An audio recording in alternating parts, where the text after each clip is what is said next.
আসসালামু আলাইকুম, আমি আব্দুর রহিম রুবেল। আজকে আমরা এগুলো সম্পর্কে জানব। প্রথমে আমরা ভেক্টরের মান বের করা শিখব। এখানে একটা অবস্থান ভেক্টর দেয়া আছে, আমরা এই ভেক্টরটার মান বের করব। মান বের করার জন্য আই, জে, কে এদের পাশের সংখ্যাগুলোকে আমরা বর্গ করব, তারপর এগুলোকে যোগ করব। এই মানটাকে রুট করা হলে যা পাওয়া যাবে তা হচ্ছে পি ভেক্টরের মান। অর্থাৎ পি ভেক্টরের মান বের করার জন্য আই, জে, কে এদের পাশের সংখ্যাগুলোকে বর্গ করে যোগ করব, তারপর এটাকে রুট করা হলে যা পাওয়া যাবে তা হচ্ছে পি ভেক্টরের মান। এখন আমরা দুটি ভেক্টরের মধ্যবর্তী কোণ বের করা শিখব।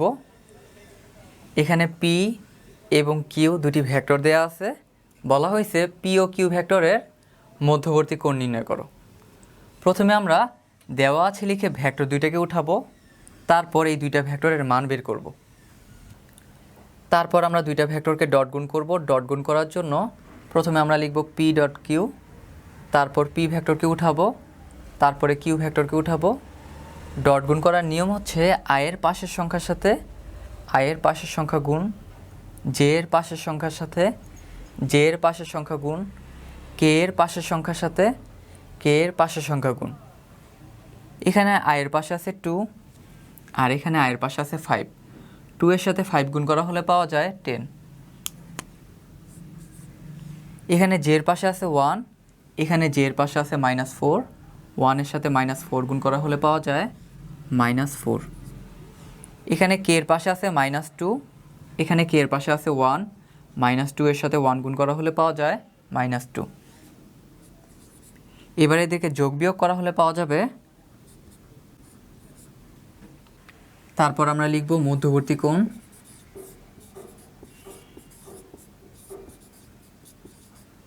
থিটা সমান কজ ইনভার্স, উপরে দুটি ভেক্টরের ডট গুণ, নিচে হচ্ছে এদের ইন্ডিভিজুয়াল মান। এবার আমরা এই মানগুলোকে বসায় দিব। দুইটা ভেক্টরকে ডট গুণ করে আমরা পেয়েছি 4। পি এবং কিউ এর ইন্ডিভিজুয়াল মানগুলো হচ্ছে পি এর মান 3 এবং কিউ এর মান হচ্ছে √42। তাহলে এই মানগুলোকে আমরা বসায় দিব। এবার এই সম্পূর্ণটাকে ক্যালকুলেশন করা হলে পাওয়া যায়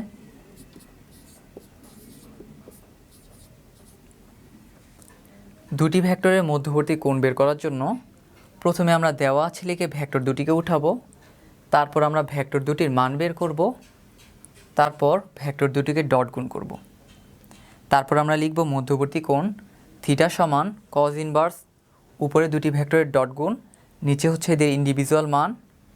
মানগুলোকে বসানোর পর আমরা যা পাবো তা হচ্ছে এই দুটি ভেক্টরের মধ্যবর্তী কোণ। এখন আমরা শিখব বিভিন্ন অক্ষের সাথে উৎপন্ন কোণ কিভাবে বের করতে হয়। এখানে পি একটা ভেক্টর দেয়া আছে, বলা হয়েছে পি ভেক্টরটির এক্স অক্ষের সাথে উৎপন্ন কোণ কত। প্রথমে আমরা দেওয়া আছে লিখে ভেক্টরটাকে উঠাবো, তারপর আমরা পি ভেক্টরের মান বের করব।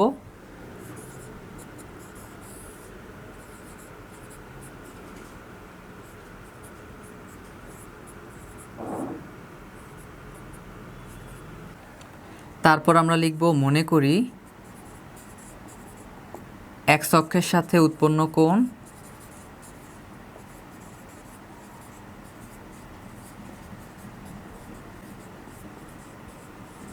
সমান আলফা। তারপর আমরা লিখব আলফা সমান কজ ইনভার্স, নিচে সম্পূর্ণ ভেক্টরের মান, আর এই সম্পূর্ণ ভেক্টরের মান হচ্ছে 3। আর এক্স অক্ষের কথা বলা হলে আয়ের পাশের সংখ্যাটা আমরা উপরে লিখব, তাহলে এখানে লিখব হচ্ছে 2। আর এই সম্পূর্ণটাকে ক্যালকুলেশন করলে পাওয়া যায় 48.19 ডিগ্রি। এক্স অক্ষের সাথে উৎপন্ন কোণ বের করতে হলে প্রথমে আমরা দেওয়া আছে দিয়ে ভেক্টরটাকে লিখব, তারপর আমরা ভেক্টরের মান বের করব, তারপর আমরা লিখব মনে করি এক্স অক্ষের সাথে উৎপন্ন কোণ আলফা। তারপর আমরা লিখব আলফা সমান কজ ইনভার্স, নিচে সম্পূর্ণ ভেক্টরের মান, সম্পূর্ণ ভেক্টরের মান হচ্ছে 3, তাই আমরা এখানে 3 লিখেছি। আর এক্স অক্ষের কথা বলা হলে আয়ের পাশের সংখ্যাটা আমরা উপরে লিখব। এখানে আয়ের পাশে আছে 2, তাই আমরা এখানে লিখেছি 2। আর এই সম্পূর্ণটাকে ক্যালকুলেশন করলে পাওয়া যায় 48.19 ডিগ্রি। আর এভাবে এক্স অক্ষের সাথে উৎপন্ন কোণ বের করতে হয়।